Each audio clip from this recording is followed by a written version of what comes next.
beredar itu pelaku sempat memberikan kepada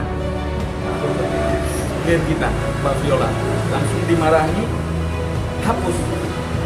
Itu nggak boleh. Itu nanti kamu bisa berhubungan dengan penjara. Dan disampaikan dari awal. Tapi oknum atau pelaku yang patut diduga inisial A itu dia tidak mengindahkan, bahkan dia share lah ke internet.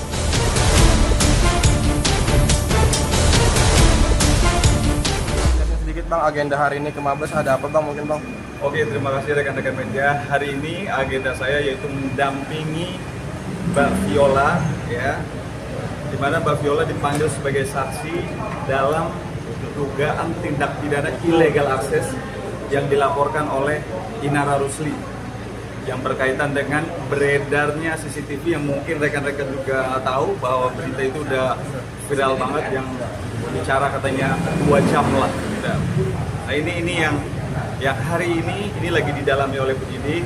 Saya mendampingi Mbak Viola yang tahu, ya, yang mengetahui bagaimana CCTV yang informasinya 2 jam itu beredar di luar bisa nyampe ke orang-orang. Gitu. Padahal kita tahu bahwa rumah itu adalah rumah Inara Rusli.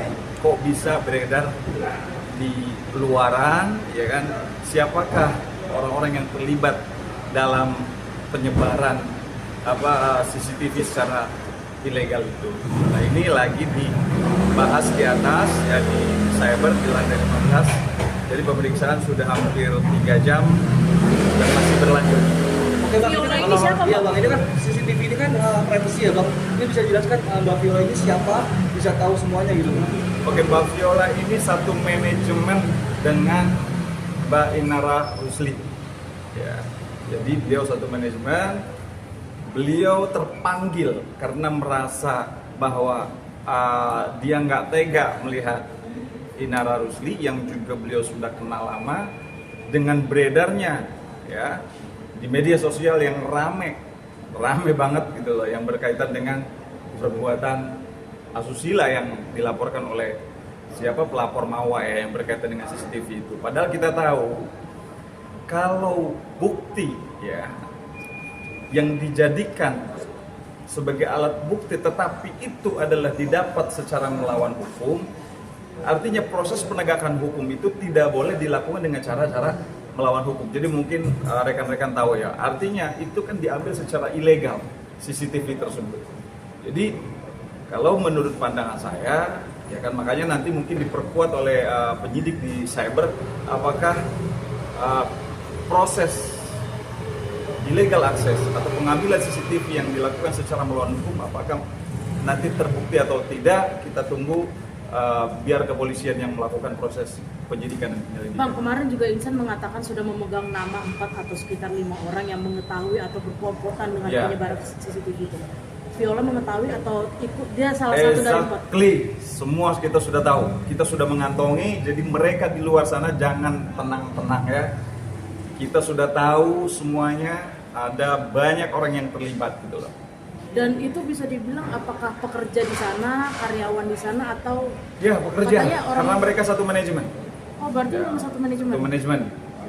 Jadi ada mungkin kurang lebih 6 orang yang terlibat. Berarti dan ini keterlibatan ini motifnya jelas mencari uang. Ya, mencari uang. Merasa. Berarti ujung-ujungnya video itu lari ke Virgon. Untuk dijual. Berarti ujung-ujungnya video itu lari ke Virgon. Yes, pasti. Dan patut diduga juga nyampe ke. Tapi apakah penyebarnya si mantan suami Inara tersebut apa bukan sih Bang, mungkin Bang? Sampai hari ini kita lagi memberikan keterangan, ya, yang sedetail-detailnya di penyidik. Jadi nanti tinggal kita tunggu proses selanjutnya, ya. Yang pasti kita sudah mengantongi patut diduga hampir 6 orang. 6 orang ini salah satunya Virgon. Patut diduga. Pasalnya sendiri jika memang terbukti itu gimana Bang, mungkin Bang? Oke, ini kan jelas kalau pelanggaran terkait illegal access jelas di dalam Undang-Undang ITE, Undang-Undang Nomor 11 Tahun 2008 yang sudah dirubah menjadi Undang-Undang Nomor 19 Tahun 2016, kemudian dirubah kembali menjadi Undang-Undang Nomor 1 tahun 2024, dinyatakan di dalam pasal 30, pasal 32 dan pasal 35 Undang-Undang ITE, dan sanksi pidananya nggak main-main, 6 sampai 8 tahun penjara yang berkaitan dengan pengambilan CCTV secara paksa atau tindak pidana yang berkaitan dengan illegal access. Isinya begini pasal 30. Setiap orang yang dengan sengaja tanpa hak melawan hukum untuk mengakses komputer atau transaksi elektronik atau sistem elektronik untuk mendapatkan informasi dengan cara melawan hukum karena itu bukan miliknya, itu jelas tuh. Maka sanksi pidananya sampai 8 tahun. Ini yang 6 orang ini termasuk salah satunya Firgon, bisa terancam 8 tahun. Patut diduga. Patut diduga, mungkin saya kasih tahu inisialnya. Yang pertama A, yang kedua C, yang ketiga M, keempat P, kelima N. Dan Berarti si Viola ini juga termasuk dari 6 atau memang dia hanya mendukung si Inara ini, Bang? dia terpanggil ya karena sebelum beredar itu pelaku sempat memberikan kepada klien kita, Mbak Viola, langsung dimarahi, hapus, itu nggak boleh, itu nanti kamu bisa berhubungan dengan penjara. Udah disampaikan dari awal, tapi oknum atau pelaku yang patut diduga berinisial A itu dia tidak mengindahkan, bahkan dia share lah ke yang tadi saya sebutkan. Tapi ada niatan untuk dijual lagi nggak, Bang? Akan dipanggil nggak, Bang? Apa ada niatan untuk dijual lagi? Oh ya pasti, motifnya adalah uang pelaku itu. Oh, berarti Berarti udah sempat dijual, apa udah menghasilkan keuntungan apa belum itu, Bang? Ya pasti sudah menghasilkan keuntungan. Ya. Boleh tahu berapa, Bang, mungkin, Bang, keuntungannya, Bang? Ya, nanti kita lihat nanti dalam proses penyelidikan dan penyidikan di cyber. Oke, mungkin itu dulu ya. Sip. Oke. Terima kasih ya. Oke. Makasih, Bang.